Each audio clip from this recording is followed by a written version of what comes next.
మీనరాశి ఫలితాలు. పూర్వభాద్ర 4వ పాదం, ఉత్తరాభాద్ర 4 పాదములు, రేవతి 4 పాదములు కలిసి మీనరాశి అవుతుంది. దీనికి అధిపతి గురువు. ఈరోజు వీరికి గురుగ్రహం యొక్క మంచి విశేషమైనటువంటి ఫలితాల చేత ధనలాభం అనేది ఎక్కువగా కలిగి ఉంటుంది. పుత్రలాభం, వ్యవహార వృద్ధి, వ్యాపారములు అనుకూలత, అనేక రకములైనటువంటి యొక్క మంచి ఫలితాలు కలగగలవు.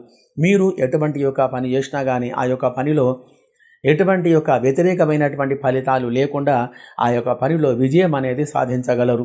కుటుంబంలో అందరూ కూడా మనశ్శాంతి కలిగి సుఖమైనటువంటి ఒక జీవనం గడపగలరు. మరి ఇటువంటి యొక్క గ్రహచార స్థితి ఉన్నందున అధికమైనటువంటి యొక్క ధనలాభం కలిగి ఈ రాశి వారందరూ సుఖమైన జీవనం గడపగలరు. మరియు విదేశాలలో నివసించే వారికి గ్రహస్థితి అనుకూలంగా ఉండటం వలన బుధ గురు యొక్క శుభస్థితి వలన మంచి ఫలితాలు కలిగి చక్కని ధనలాభం కలిగి ఏ రంగంలో ఉన్నవారైనా ఆ యొక్క రంగాలలో అభివృద్ధి అనేది చెంది మంచి ఫలితాలు కలిగి సుఖంగా సంతోషంగా ఉండగలరు.